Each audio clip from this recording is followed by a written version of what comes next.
They walked into my husband's funeral like they still belonged there. The woman who left him 25 years ago, and the young man she dragged along, claiming to be his son. They stared me down in front of everyone and demanded the ranch and every dollar in the estate. I stood there, holding the urn, feeling like the floor had vanished beneath me. But I did not fall. Not this time. Because what they did not know was that I had been preparing for this for decades, and when the truth came out, it destroyed more than just their lies. They walked into my husband's funeral like they still belonged there. Sylvia had on a long black coat, sunglasses, and that same old smug smile she used to wear when she thought no one noticed. Beside her was a young man I had never seen before, early 30s maybe, tall, polished, not grieving. He adjusted his tie like he was showing up for a board meeting. They didn't sit in the back like decent people. They marched straight up the center aisle, heels clicking, eyes locked on me. And when they reached the front, right as the pastor was about to begin the prayer, Sylvia turned to the room and said, loud and clear, "This is Ethan, my son, David's son, and we're here for what's rightfully ours." I didn't flinch.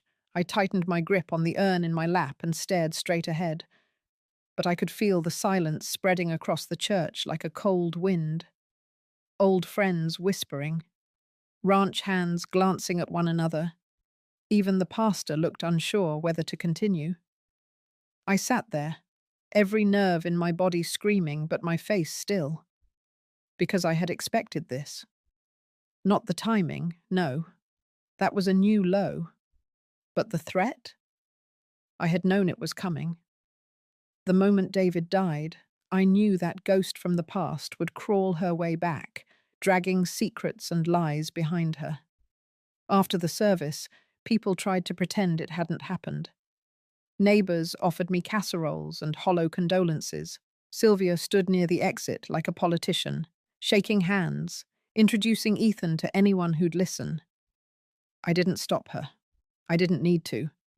Because what she didn't know was that while she was rehearsing her comeback, I had spent the last 25 years preparing for this day. Back at the ranch, I poured myself a glass of water and walked out to the back porch. The sun was starting to set over the west pasture, casting long shadows across the fence line. The cows were quiet, the wind soft, and I could finally exhale.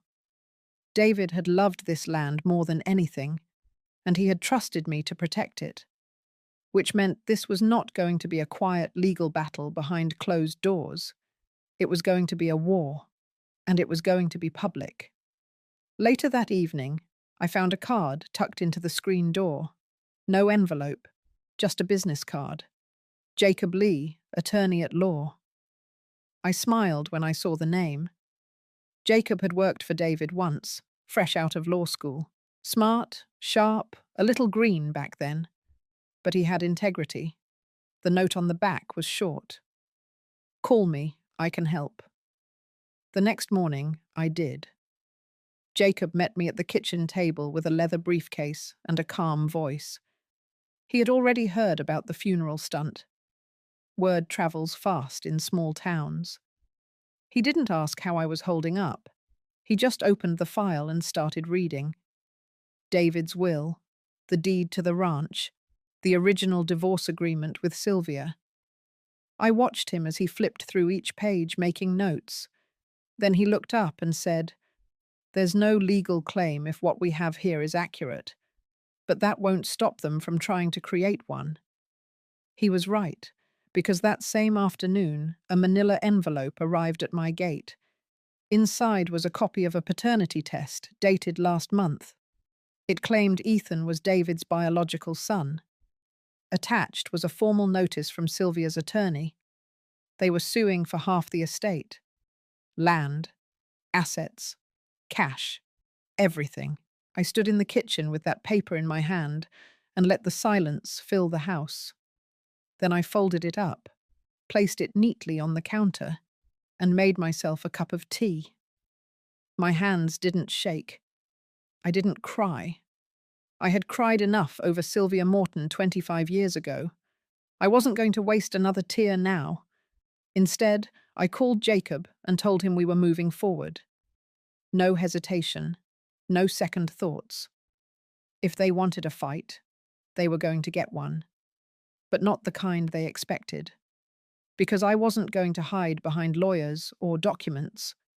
I was going to stand up in court, in public, and make sure the world saw exactly who they were and exactly who I still am. This isn't just a story about inheritance. It's about the lies people tell, the truths they bury, and the fire it takes to burn through it all. And if you've ever been underestimated, silenced, or treated like you didn't matter just because you were quiet, or kind, or chose not to fight back before then maybe, just maybe, this story is for you. The morning after Sylvia's public ambush at the funeral, the ranch felt heavier than usual, not because of the silence, but because of everything that had been left unsaid for decades and suddenly forced into the open like an old wound, split wide in front of strangers. I woke up before sunrise, out of habit more than rest, poured myself a cup of coffee and sat on the porch, watching the light creep over the ridgeline as if the land itself was trying to stretch away from what had happened the day before. I had held myself together in that chapel, with her eyes on me and that boy at her side. But now, with no one watching, I let the ache settle in the way old aches do, not loud or dramatic, just persistent, like something you'd lived with so long it became part of you. By mid-morning, Reverend Paul pulled into the driveway in his old Ford, the same one he had been driving since before Sylvia left town. I hadn't expected him, but I wasn't surprised either.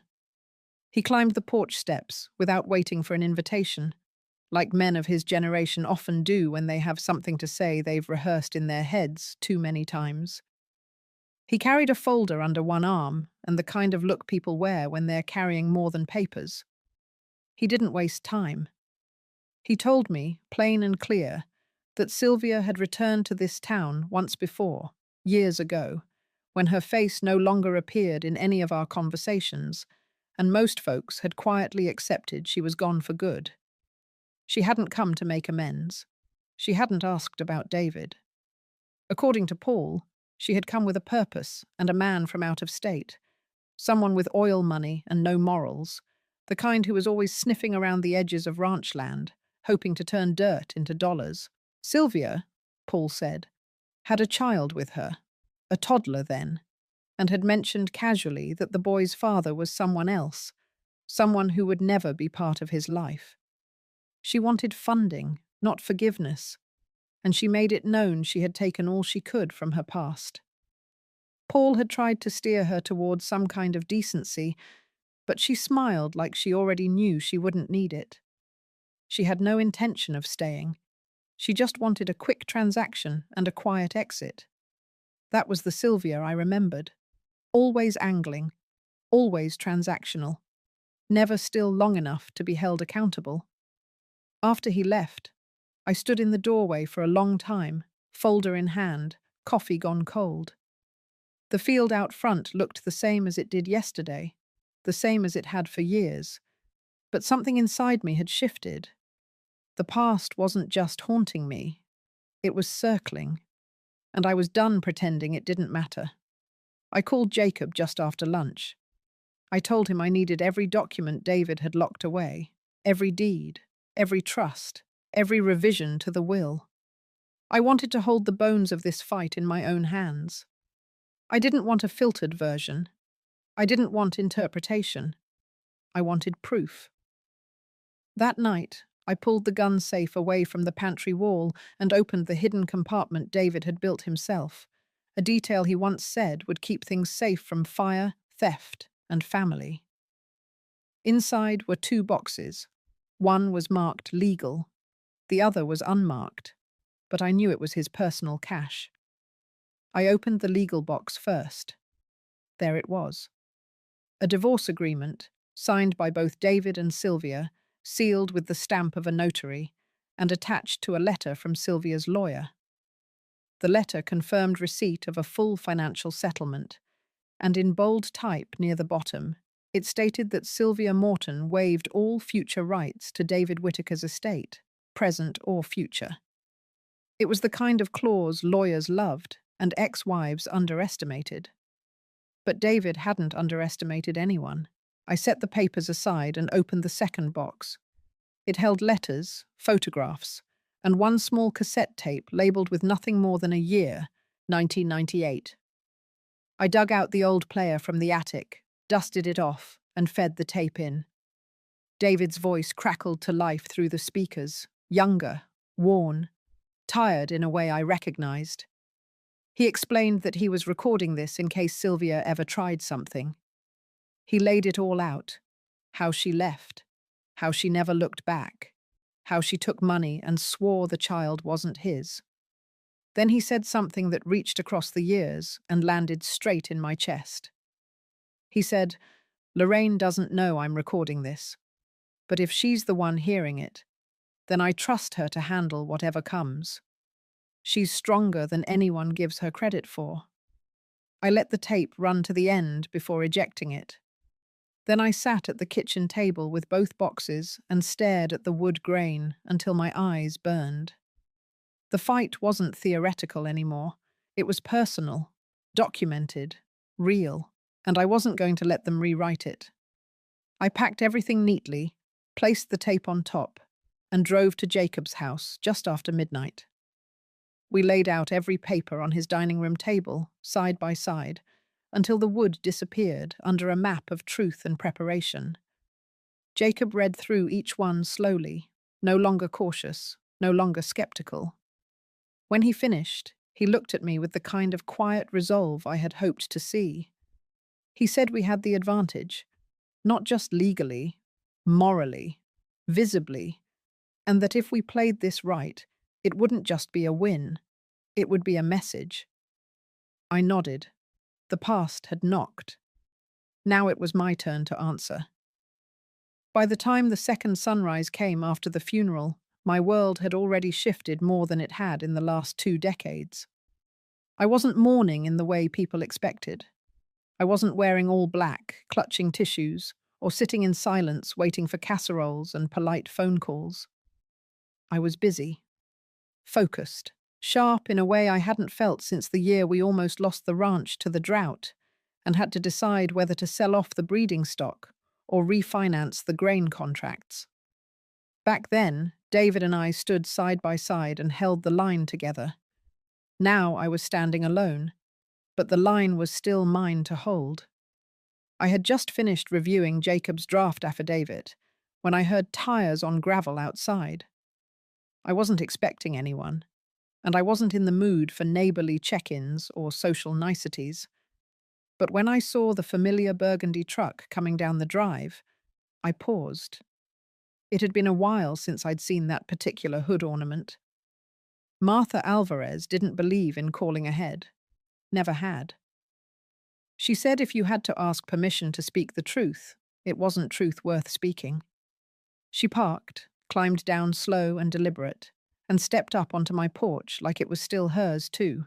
She had been here for every major storm, literal and otherwise, and she always showed up when the sky started to shift. I opened the screen door, and she nodded once, then walked straight into my kitchen like she had every right. She set a grocery bag on the counter. Inside were 2 mason jars of her pickled okra and a loaf of rye bread wrapped in wax paper. She said nothing at first, just took 2 mugs down from my cabinet, filled them with hot water from the kettle already on, and dropped in the peppermint tea bags from her purse. Then she looked me in the eye and asked if the war had officially started yet. Not in question form, just a flat statement waiting for confirmation. I nodded. She sat. We drank in silence for a few minutes, the kind of silence that didn't need filling. Then Martha began to speak, not with pity or softness, but with that firm tone she reserved for decisions that couldn't be walked back. She reminded me of the time she had faced her own storm, when her late husband's brother had tried to contest the land deed after her husband passed, claiming that Martha wasn't fit to run their farm alone. That was 15 years ago, and the scars were still visible, not on her face, but in the way she walked with purpose ever since. She said the moment they see you hesitate, they move in faster. The moment you give them even an inch of room to speak over you, they decide they own the whole story. Martha had faced courtrooms, paperwork, threats from men who thought themselves smarter, and a bank manager who once called her emotional in front of the board. She didn't flinch then, and she wasn't flinching now as she reminded me that I had already been through worse. And what stood ahead was just one more test of the spine I'd built over 72 years. I told her about the tape, about David's voice, about the documents in the hidden safe, and how Sylvia had clearly planned this scheme long before David passed. Martha listened without interruption. She didn't gasp. She didn't dramatize. She just absorbed the information and filed it under whatever silent category she kept, for women who had been underestimated too long. Then she said it again, with the calm certainty of someone who had earned her authority. You do not retreat. Not now. Not ever. The thing about Martha was that she didn't give advice. She gave orders, dressed up as observations, and somehow that was exactly what I needed. I didn't want sympathy. I wanted steel. I wanted someone to look me in the face and tell me I wasn't crazy for feeling like this was not just a personal betrayal, but a calculated campaign against everything I had helped build with my husband. Before she left, Martha walked with me along the north fence line. We hadn't walked that stretch together since before the pandemic, but she remembered where every loose wire had been, every gate that stuck, every post that leaned just slightly from the last windstorm. She told me the fence line was where you saw a ranch's real character, not the front porch, not the dining table, the fence line, because that's where you drew your boundaries and dared the world to cross them. She looked out over the field, the golden sway of prairie grass brushing against her boots, and said that Sylvia would come harder next, that the lawsuit was only her opening shot, that the media coverage and social pressure would follow, and that I had two choices, either fortify now or get washed away later. There was no middle ground left. When Martha left, I stood at that fence line long after her truck had disappeared down the gravel. I thought about the woman I used to be, the one who kept quiet at family dinners, the one who let David handle the paperwork, the business meetings, the lawyers, the one who loved the ranch, but never put her name on the deeds until he insisted. I wasn't her anymore. Back inside, I sat at the kitchen table and rewrote the statement I would give to the court. I removed every soft word, every apology, every phrase that tried to make anyone else comfortable. I rewrote it as a woman who had lived 72 years and had no patience left for performance. I wrote it plainly, strongly in my voice. Then I sent it to Jacob without asking for edits. Later that evening, as I fed the barn cats and checked the porch lights, I noticed the shadows had shifted. The sky had gone pink behind the ridge, and the wind had picked up just enough to rattle the chimes David hung last fall. Something about that sound, faint and metallic, reminded me that a storm was coming. But for the first time in a long while, I wasn't afraid of the noise. I stepped inside, locked the door behind me, and laid out my boots for the next morning. Because the truth was, the fight wasn't just coming. I was already in it, and I had no intention of backing down. 2 days after Martha left the ranch, I drove into town just before noon, not to visit anyone or run errands, but to walk through the courthouse doors with my head held high and a thick manila envelope tucked under my arm. The decision had been made. We were not going to play defense anymore. Sylvia had made her move in public. Now it was my turn.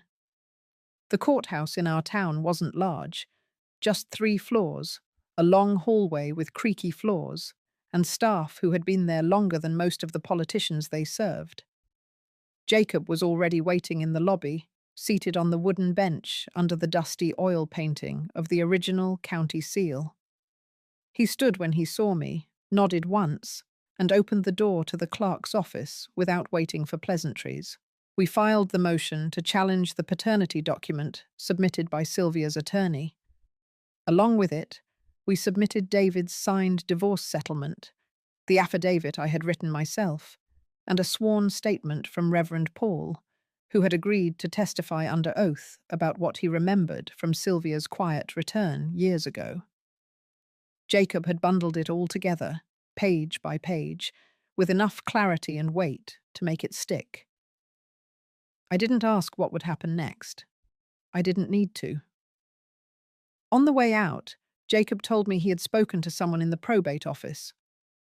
Sylvia's attorney had not only filed for Ethan's claim to the estate, but had requested a temporary freeze on David's assets. That meant our ranch bank account, which covered livestock feed, payroll, veterinary care, and property maintenance, was now locked for review. I stopped walking. My boots hit the marble floor and stayed there. For a moment, I felt heat rise in my chest, not from fear, but from something older, something deeper. That ranch had fed people for generations.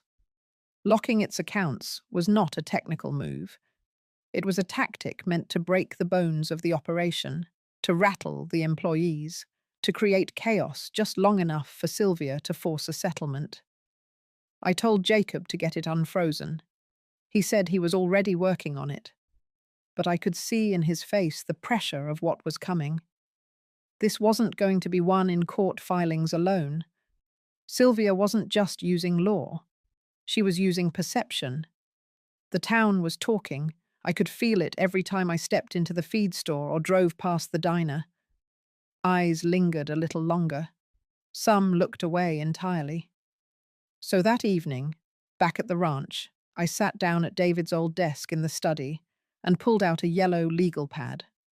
I wrote for hours. I wrote without filtering or second-guessing. I wrote the truth. Not the court version, not the affidavits. I wrote my version. Who Sylvia had been, what she had done, how she had left, what she had said, the cash settlement she had taken, the letter she wrote David, swearing she would never return.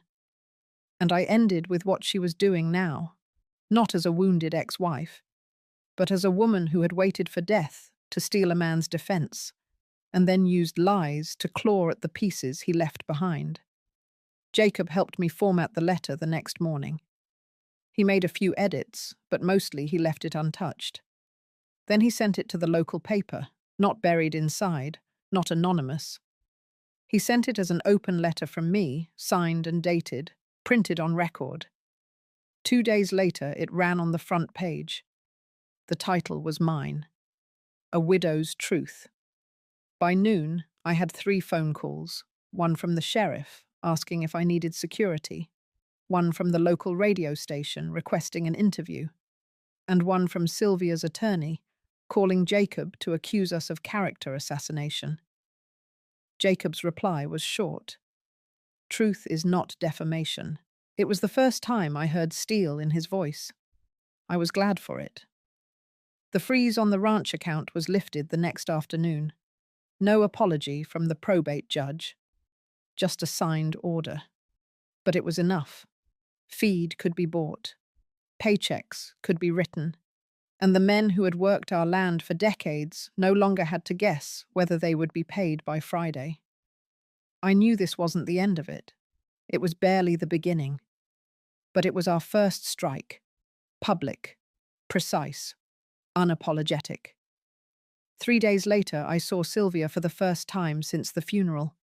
She was leaving the post office as I pulled up. She wore a tailored coat and high boots, as if she was still walking the streets of another city, not the town she once abandoned.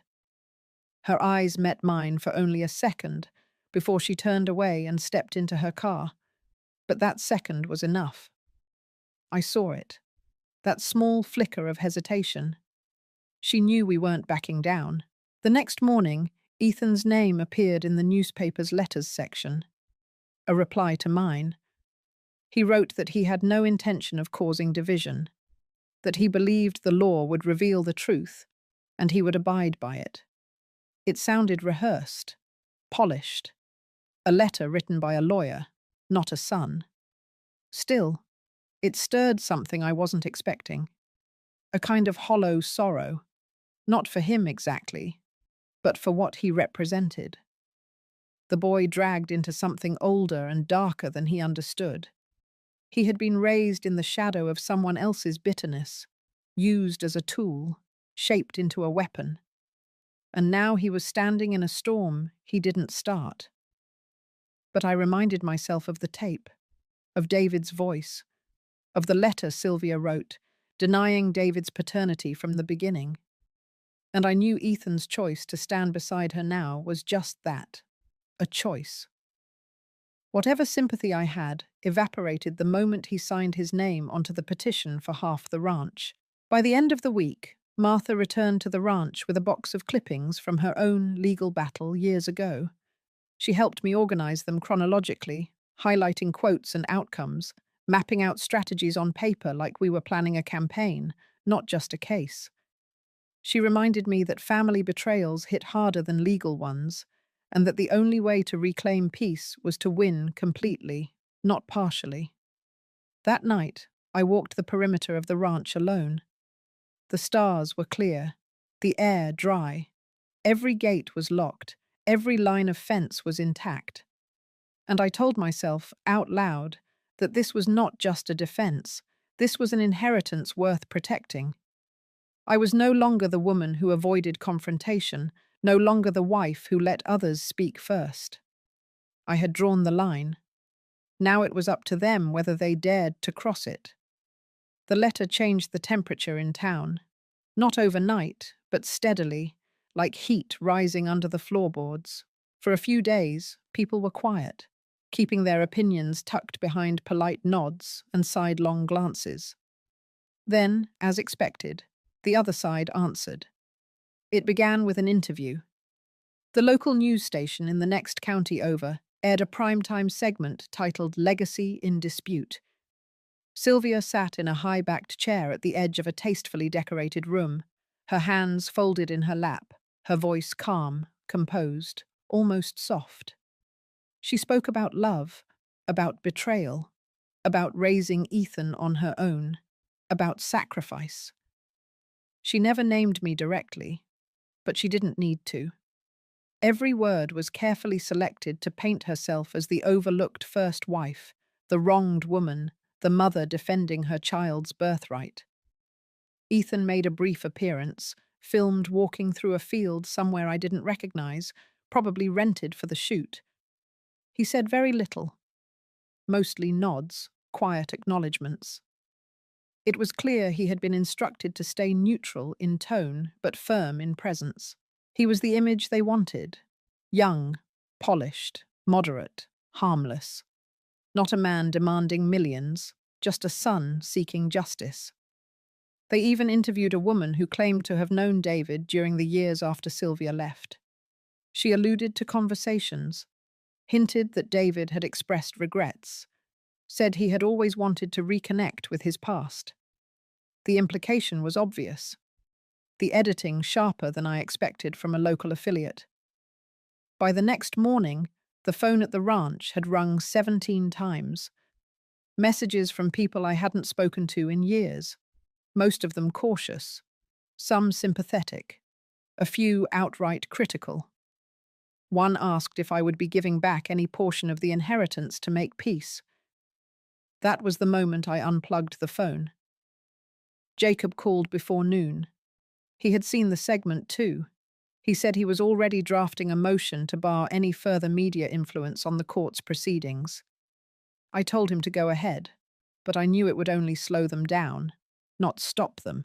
Sylvia wasn't just playing the legal game anymore. She was turning this into a story, and she knew exactly how to sell it. That night, I couldn't sleep.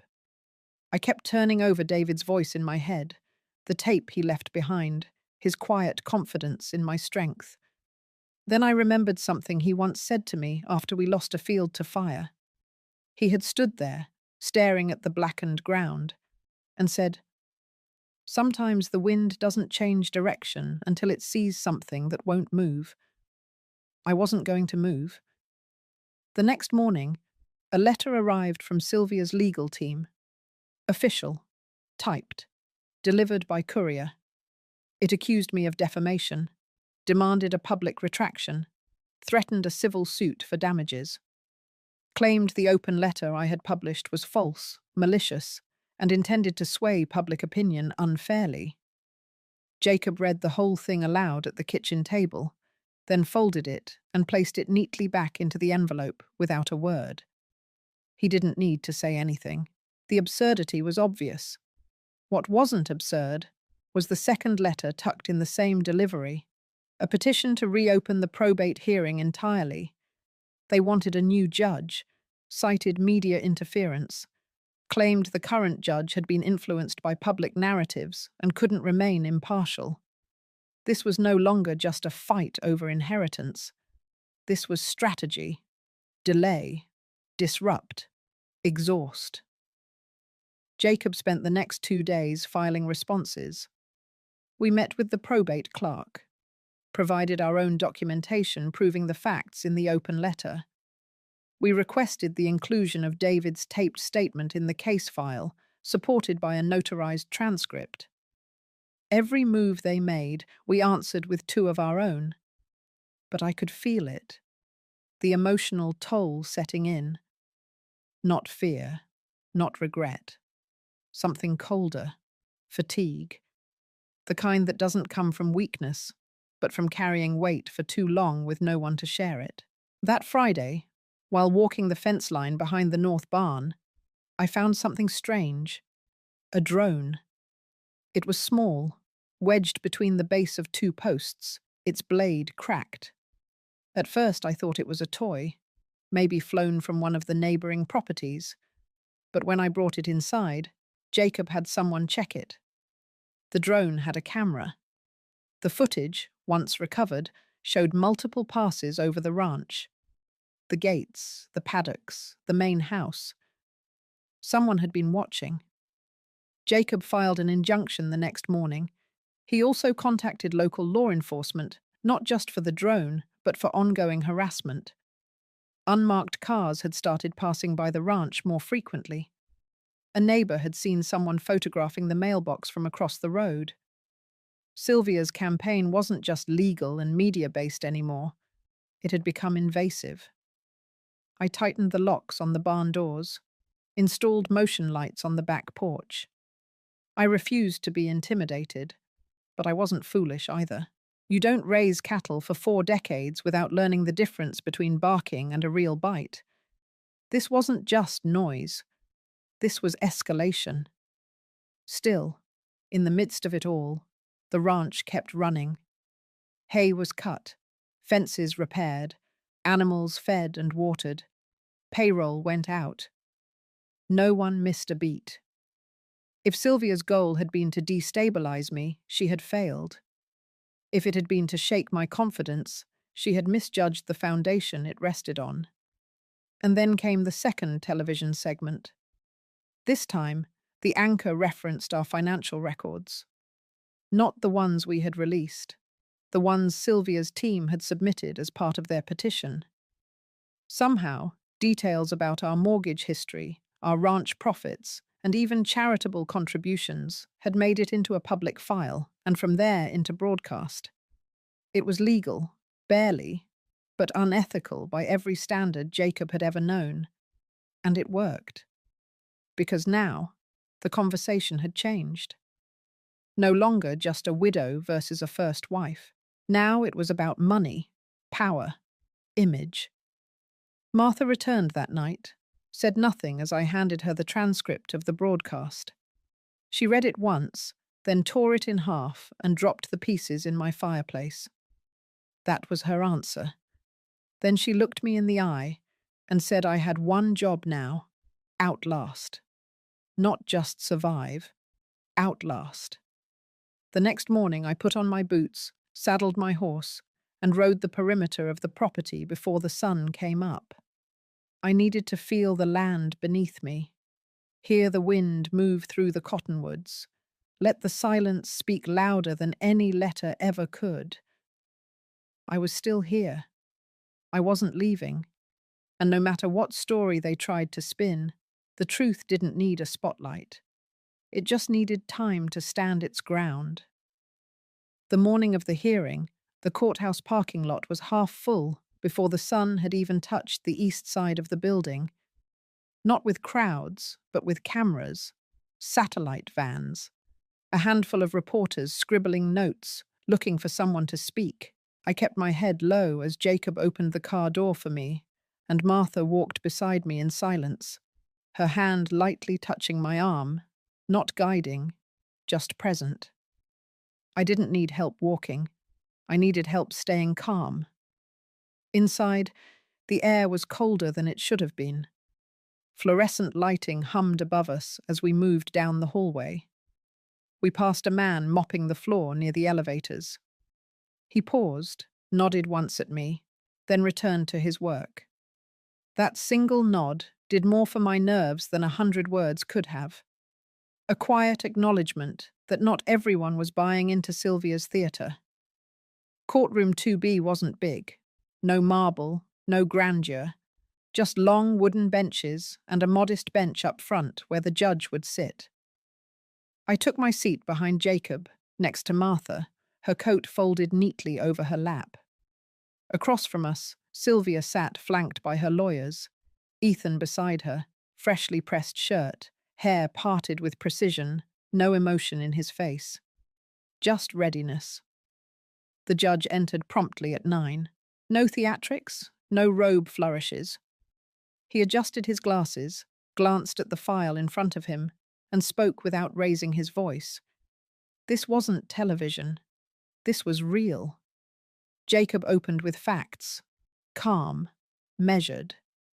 He laid out the probate timeline, the details of David's will, the distribution of assets, and the notarized video statement David had recorded. He didn't appeal to emotion, he didn't speculate. He presented signatures, dates, bank transfers, letters from David's accountant. Then he submitted 2 sealed envelopes. The judge nodded, motioned for them to be logged as evidence. Sylvia's lawyer objected immediately, claimed the video should be inadmissible, citing potential coercion and mental incapacity. Claimed the sealed documents were an attempt to manipulate the court. The judge allowed the objection to be noted, but not sustained. He said he would review everything personally before issuing any ruling. Then came Sylvia's turn. Her lawyer stood and addressed the court with theatrical pacing.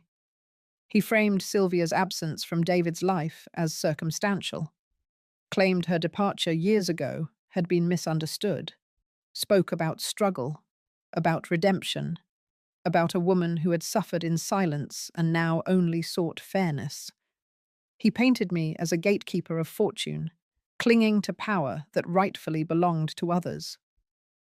Ethan remained seated throughout. His expression never shifted. His hands never moved. But his eyes flicked toward mine once. Brief, almost unsure. Then back to the table. Their teams submitted affidavits from people who allegedly knew David in the early years. None of them present in court.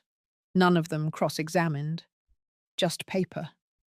Typed words. Stories. No hard proof. But the presentation was slick. The strategy clear. Flood the room with suggestion. Make it feel like truth through repetition. Then the twist came. Sylvia's lawyer produced a recent DNA test, allegedly proving Ethan's paternity beyond dispute. It had been rushed through a private lab. The results printed and highlighted in yellow. Jacob stood instantly. Objected on the grounds of chain of custody and lab credibility. He requested a forensic review. The judge paused, looked between both lawyers, then allowed the test to be entered conditionally, pending further validation. It was a blow, but not fatal. Jacob leaned over to me and whispered, "Let them play every card now. We hold the last one." When court recessed for lunch, I stayed in the hallway, didn't eat, just sat on a bench and listened to the muffled footsteps of passers-by. Sylvia walked past once, slow, her eyes fixed ahead. Ethan trailed a few steps behind her. Neither acknowledged me. After lunch, the judge reconvened and addressed the media presence directly. Cameras were barred, reporters instructed to remain outside the chamber. Then he turned his attention to the sealed envelopes Jacob had submitted earlier. Jacob rose and asked permission to read from the enclosed documents. The judge approved. He read aloud a letter from David, dated 8 months before his death. In it, David explicitly stated his awareness of Sylvia's attempt to re-enter his life. He referenced a phone call she made, asking for reconciliation, citing her changed circumstances.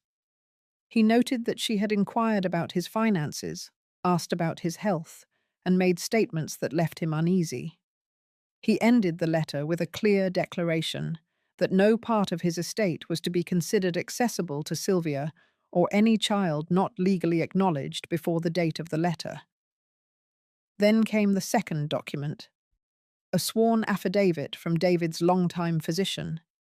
It stated that David was of sound mind during the period in question. It also included notes from a routine checkup just 2 weeks before he recorded the video statement. No cognitive issues, no signs of coercion, stable blood pressure, clear comprehension. The statement closed with a line that struck like thunder in that quiet room. In my professional opinion, David Templeton was fully capable of understanding the legal and emotional weight of every document he signed. The courtroom fell still. Sylvia's team requested a delay, citing the need to review the documents. The judge refused. He stated that both sides had been given ample time. He scheduled a ruling for the following week. Court adjourned. Outside, the air felt different, not lighter, not victorious, just clearer. The fog of uncertainty had thinned.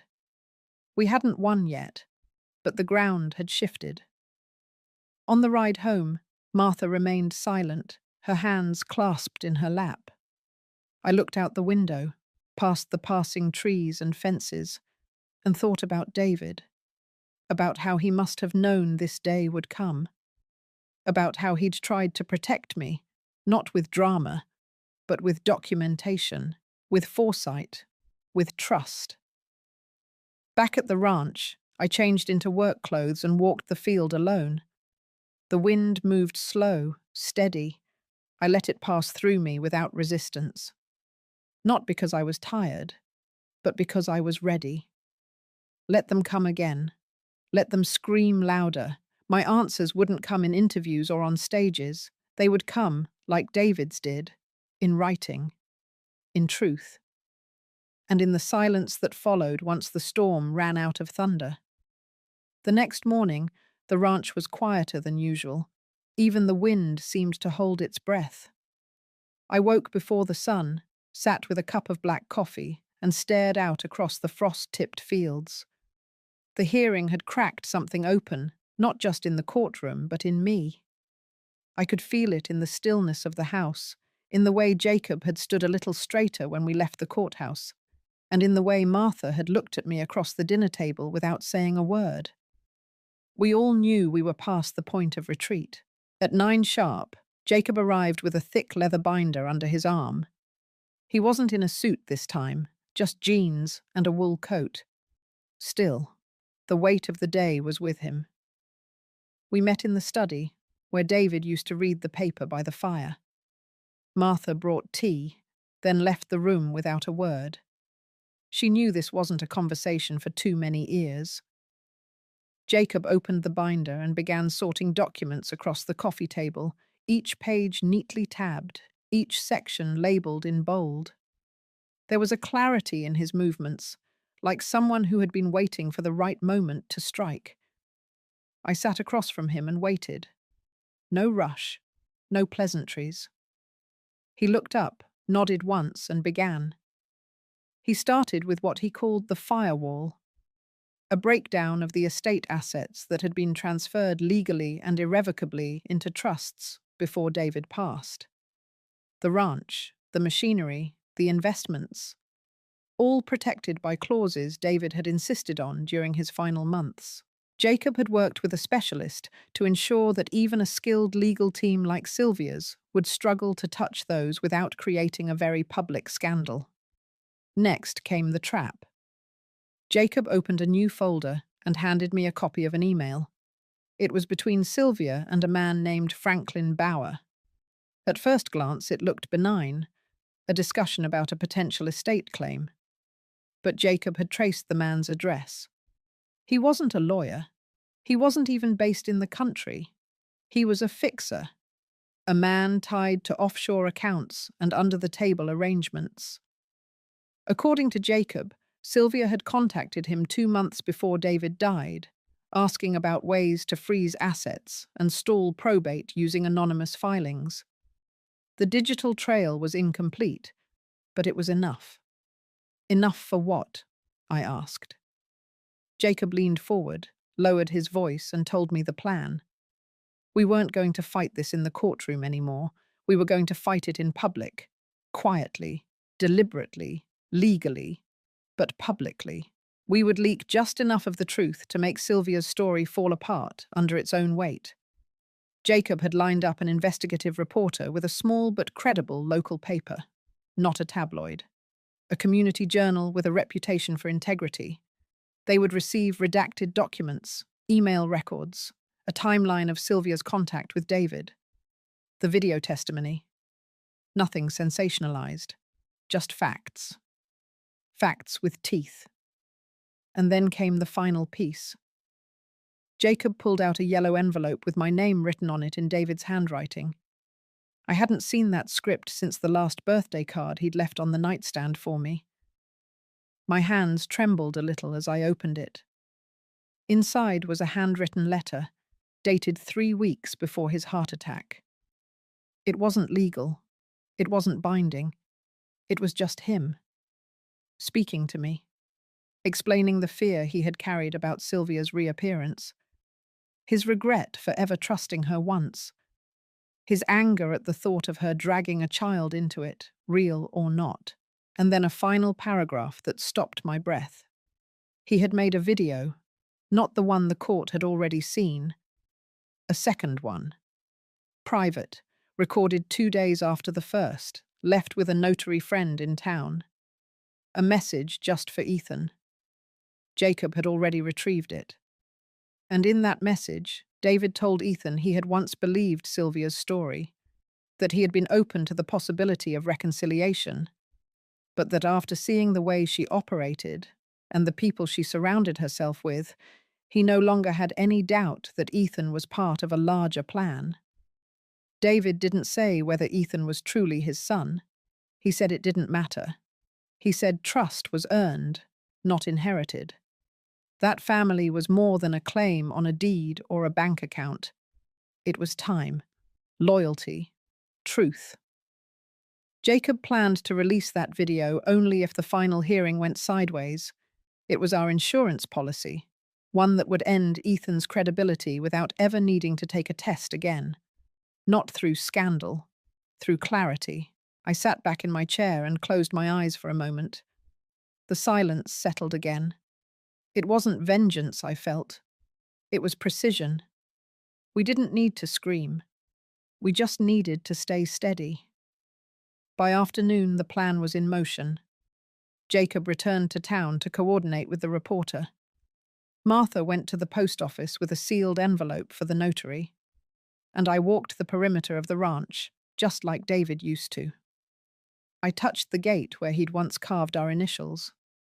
I ran my fingers along the barn door, and when I reached the edge of the fence, I looked out toward the road where Sylvia's car had once parked on a rainy morning 3 months ago. The first day of all this. They thought they could break me. That time and grief would make me careless. But grief had sharpened me. I wasn't just surviving anymore. I was leading. and by the time the court reconvened, it wouldn't be my name on trial. It would be theirs. The article came out on a Thursday morning, not with fanfare, not with headlines in bold caps, just a clean title across the top of a trusted local paper. Inheritance Dispute Clouds Longtime Ranch Legacy. Jacob had chosen the journalist carefully, and it showed. The writing was sharp, but careful. It told the story of a family torn apart by an unexpected inheritance, a mysterious claimant, and documents that seemed to contradict public statements. No accusations, just evidence. By noon, I had 5 voicemails from neighbors, 2 casseroles dropped off on the front porch, and a call from the sheriff's wife asking if I was all right. I told her I was just fine. Sylvia, on the other hand, was not. By evening, word had spread beyond the valley. A regional news site picked up the story. Then a small network affiliate called Jacob's office asking for comment. He declined, but it didn't matter. The information was out there. The timeline of Sylvia's sudden reappearance, the offshore fixer, the inconsistencies in Ethan's documents, the redacted emails, and the fact that David had submitted 2 conflicting testimonies before his death. The public might not have known every detail, but they knew enough to doubt her. The next morning in court, the mood had shifted. Judge Wexler entered with less patience than before. Her eyes skimmed the room like a hawk looking for its prey. I sat with Jacob on one side. Sylvia and Ethan sat across the aisle. Sylvia looked paler than I remembered, her lips tight and her eyes flicking back and forth between the reporters seated behind us. She knew. Ethan sat still, jaw clenched, fingers tapping rhythmically on his knee. The judge cleared her throat and spoke firmly. The public spectacle had not gone unnoticed. She addressed the court with a warning. The case would continue based on law, not media pressure. But her tone had changed. More clipped, less lenient. Jacob stood and made his final submissions. He laid out the trust structure, the clear legal transfers, the forensic analysis of the supposed signature from David on Ethan's acknowledgement papers. And then, with careful precision, he played the second video. The courtroom went still as David's face flickered onto the screen. The lighting was dimmer than the first, his voice softer, but his words were deliberate. He looked straight into the camera and spoke directly to Ethan. He said he wanted to believe, that he had opened his heart at first. But over time, too many pieces hadn't added up. He spoke of Sylvia's patterns, her manipulations, the way she used legal grey areas and emotional leverage. He didn't say Ethan was a liar. He simply said Ethan had allowed himself to be used. He ended with a line I'll never forget. "You may carry my blood, but you do not carry my name." The room sat in stunned silence. When the video ended, Judge Wexler asked if there was anything further. Sylvia's attorney stood, but she waved him down. Her mouth twitched, and for the first time, I saw the performance falter. Her voice shook when she spoke. She claimed David had been under duress, that he had been manipulated by those around him, that his mental state had deteriorated. She painted me as the one who had isolated him, who had poisoned his final days. But it was too late. The documents didn't lie. The emails didn't lie. And David's own voice rang louder than any rebuttal she could conjure. The judge called a brief recess. Jacob and I stepped outside. He didn't say much, just handed me a bottle of water and told me to breathe. We stood under the shadow of the courthouse steps. The late autumn wind carried a bite. Reporters lingered by the curb, unsure whether to approach. I met their eyes, then looked away. Back inside, the judge returned with her ruling. She began by acknowledging the complexity of the case, the emotional weight, the competing narratives. But ultimately, she said, The court was bound by law and truth, not speculation or sentiment. She ruled the original will to be valid, the trusts legally binding. The secondary filings from Sylvia and Ethan were deemed insufficient, and in several cases, intentionally misleading. She dismissed their claims in full. Then she paused. Her eyes moved from Jacob to me, then finally landed on Sylvia. She stated for the record that the court had serious concerns about potential fraud and misrepresentation in the materials submitted by the petitioners. She would be referring aspects of the case to the county prosecutor for review. The words hung in the air like cold steel. Sylvia's mouth opened slightly. Ethan turned to her, his expression stunned. This was not a mere loss. This was exposure. Consequences. Legal consequences. The judge banged her gavel. It was over, or so I thought. As people filed out of the courtroom, I remained seated. My legs were steady, but my chest felt tight. Not with fear, with release. For the first time since David died, I felt the tension lift from my bones. I had not only defended what was ours, I had defended him, his name, his memory. Outside, reporters swarmed Jacob, but he held up a hand and said no comment. Martha was waiting at the truck. She didn't speak, just nodded and opened the door for me. When we got home, the sky had started to darken. I sat on the porch, wrapped in a shawl David had given me one Christmas long ago. The dogs rested at my feet. Jacob came by later to deliver copies of the ruling. He said the media would calm down soon, that the prosecutors might or might not pursue charges. It was out of our hands now. But something in me had shifted. I wasn't waiting anymore.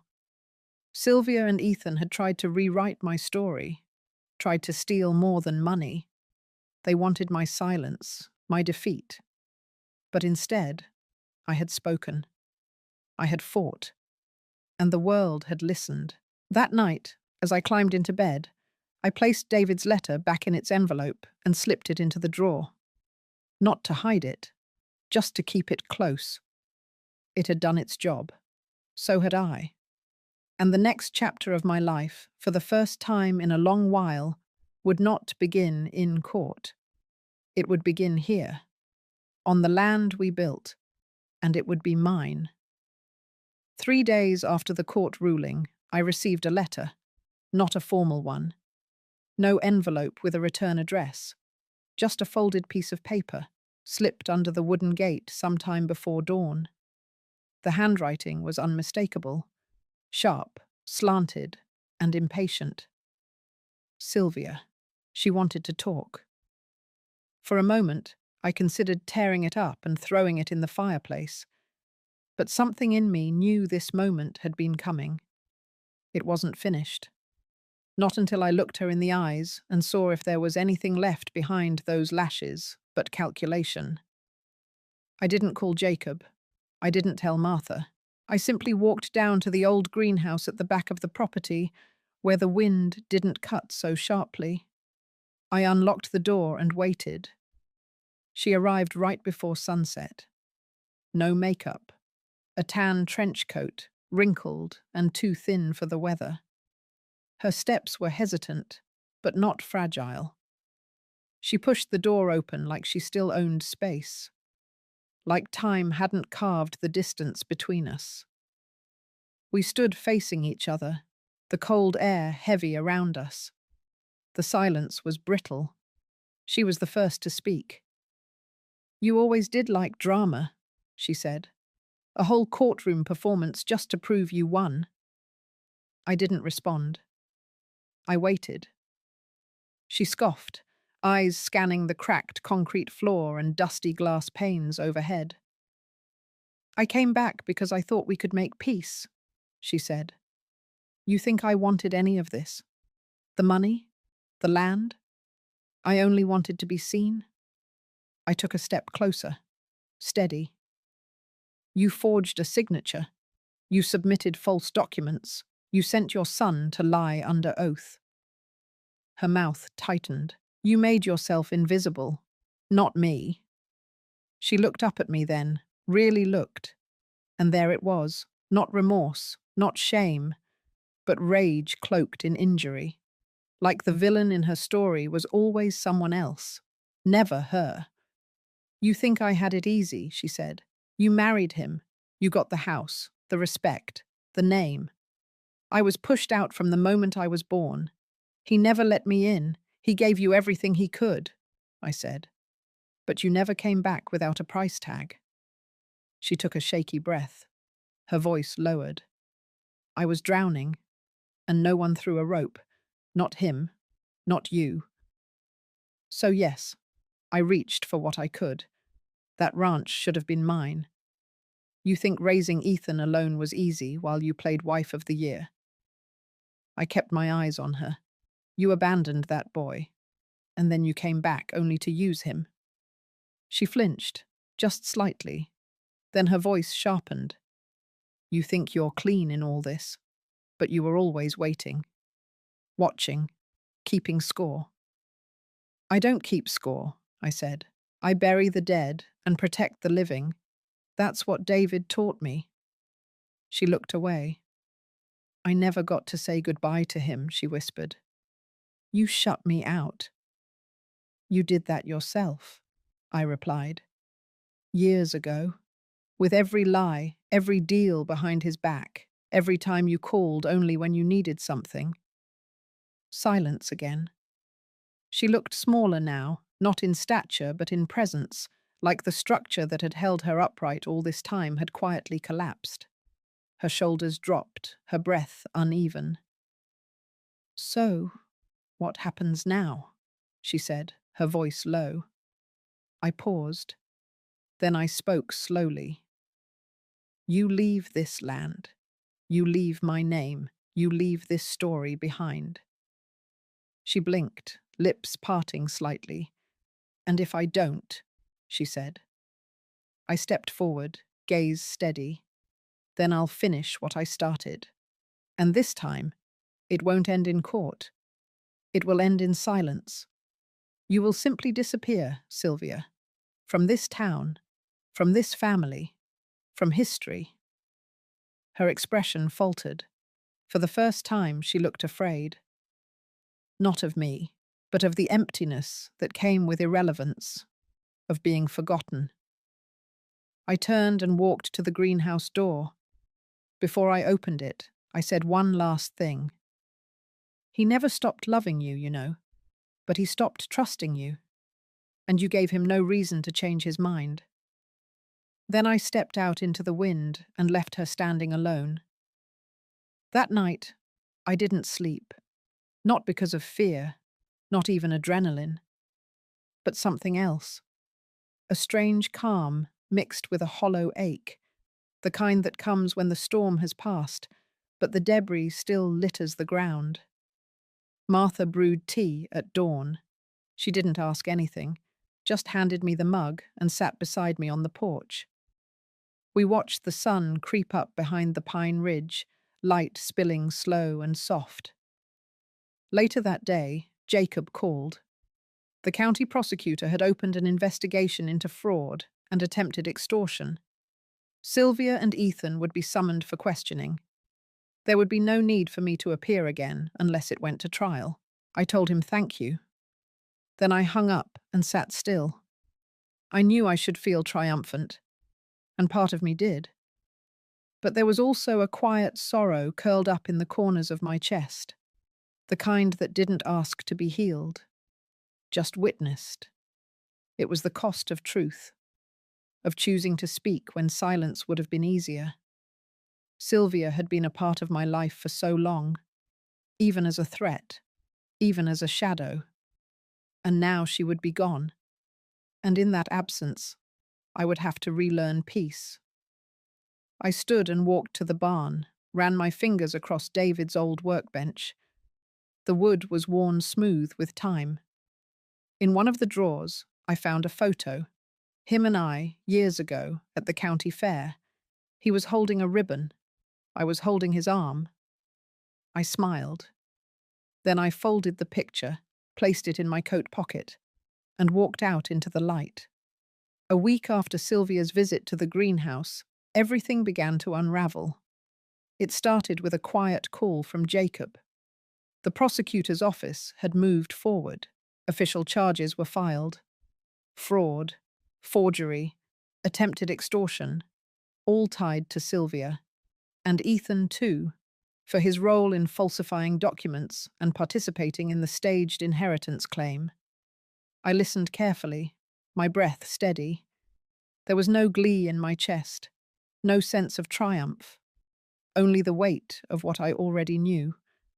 The wheel had turned, the reckoning had arrived. Sylvia was arrested that evening, not with drama, but with the kind of silence that screams. She was taken from a rental apartment on the edge of town. No one had seen her much since the court loss. Ethan was already gone. Rumor said he'd left for Arizona, trying to stay ahead of whatever storm was coming. But storms follow their architects.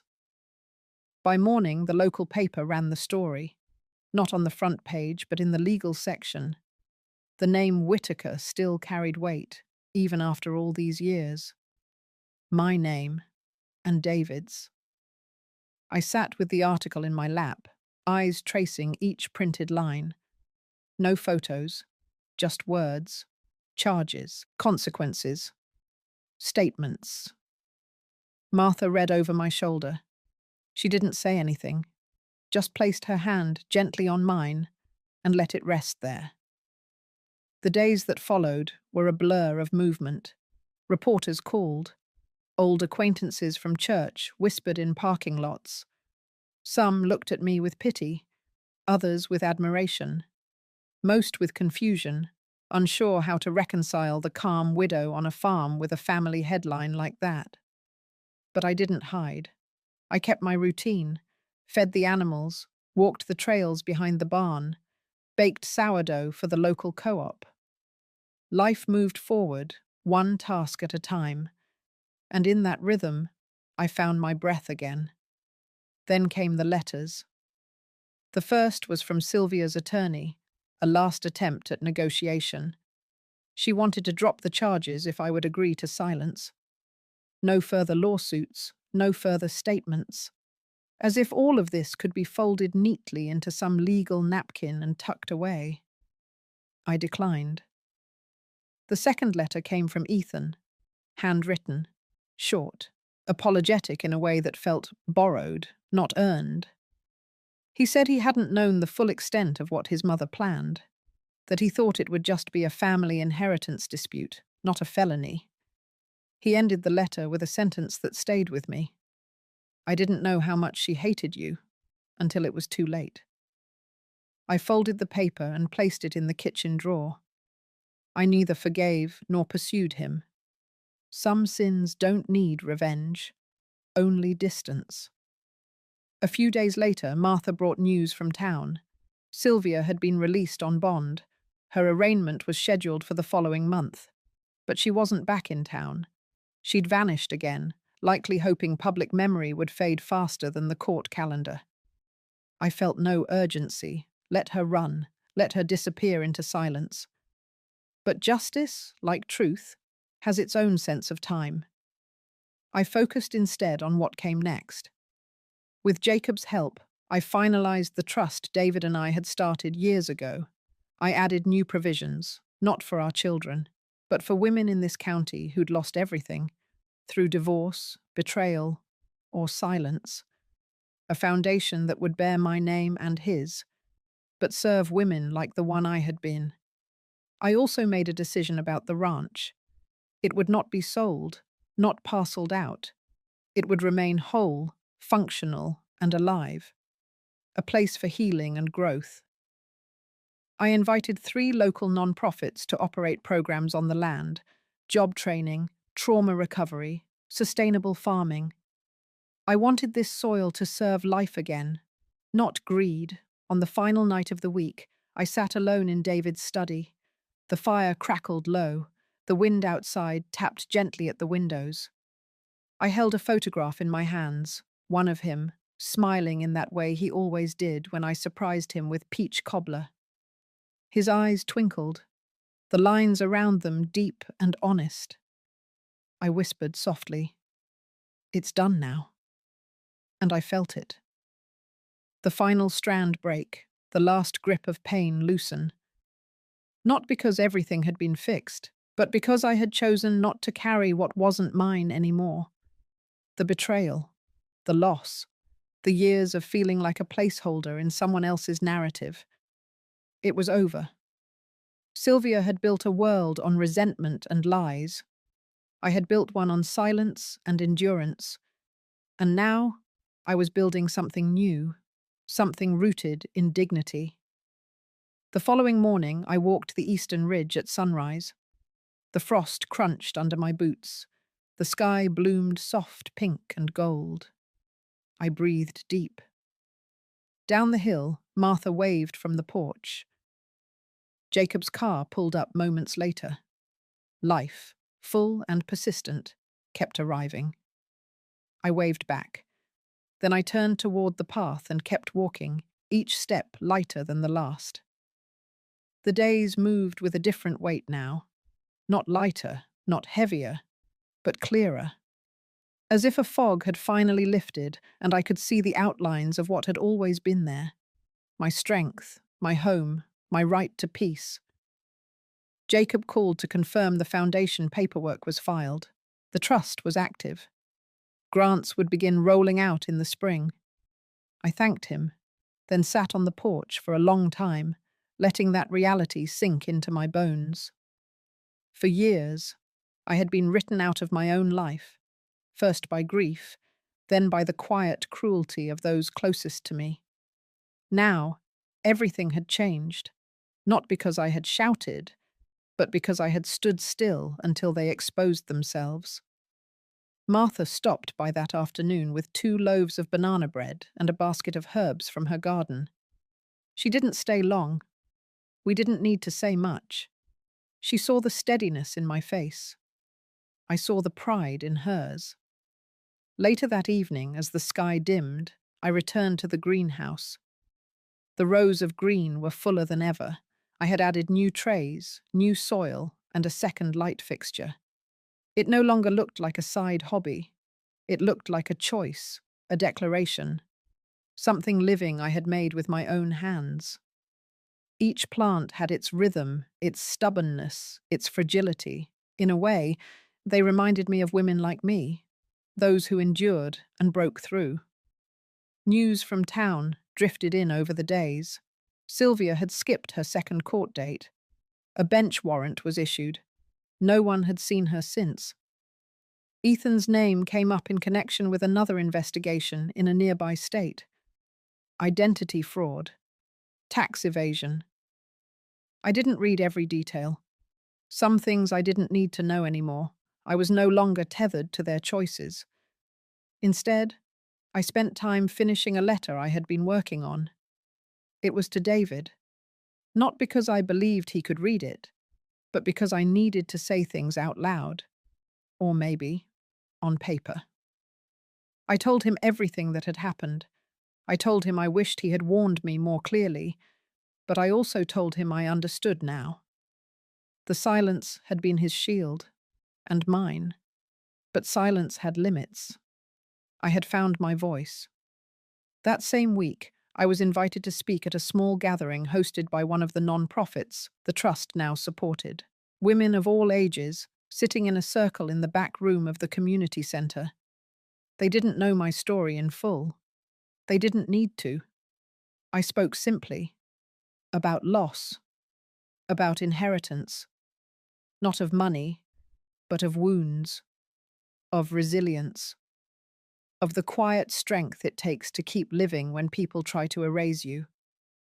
When I finished, a woman in the back, grey-haired, soft-spoken, stood and said she hadn't told her own daughter she'd survived cancer, that she hadn't wanted to burden her. And now her daughter barely called, and she wondered if her silence had been a mistake. I walked over and took her hand. We don't always choose our battles, but we can choose when we stop hiding." She nodded. Then she cried. I returned home that evening with the hum of the highway behind me and the hush of the fields ahead. I parked the truck by the barn and sat in the cab for a moment, eyes on the house. This house. My house. Not because of the deed or the money or even the memory of David, but because I had stayed. I had rebuilt. I had not let them push me out of my own life. Inside, I lit a fire and poured tea. I sat in the living room with the lights low, the windows open to the night air. I thought of Sylvia's last words to me in the greenhouse. "You always thought you were better than me." Maybe I had. Or maybe I had just survived better. Not by climbing over people, but by planting roots deeper than theirs could ever reach. That night, I dreamed of a house filled with light and music. Women in the kitchen, laughter in the hallway. No tension, no suspicion, just warmth. When I woke, the sun was breaking through the clouds. I pulled the curtains open wide and let it in. The first snow of winter came quietly. I woke early, before the sky shifted from slate to blue, and saw the fine layer of white across the fields. No wind, no tracks, no noise. Just stillness. I made a pot of coffee and stood at the window, watching the light unfold over the land I had almost lost. But not anymore. The greenhouse was still lit from the night lamp. The last batch of lettuce had come in strong, and the herbs were holding up better than expected. It had become more than a hobby, more than a sanctuary. It had become the heart of my new life. And that morning, I was not alone. Martina arrived a few minutes after sunrise, bringing fresh bread, 2 jars of soup, and a folded letter from the legal clinic. She handed it to me without saying much.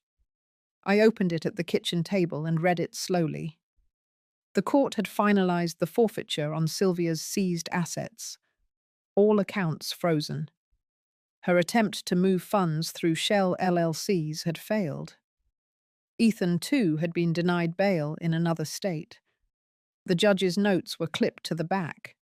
Words like intentional misrepresentation and abuse of fiduciary duty. A part of me had expected this outcome. Another part of me still marveled that it had happened so cleanly. Martina poured coffee. She sat down across from me and said the words I had waited nearly a year to hear. "It's done now." I didn't cry. I didn't smile. I just breathed a little deeper, as if my ribs had finally unlocked after months of pressure. Later that day, I walked to the north edge of the property where the woods met the fence line. That used to be David's favorite spot.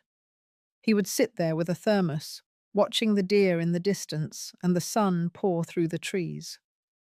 I sat where he used to sit and pulled the final piece of my plan from my coat pocket. It was a copy of the land trust certification, signed, notarized, filed.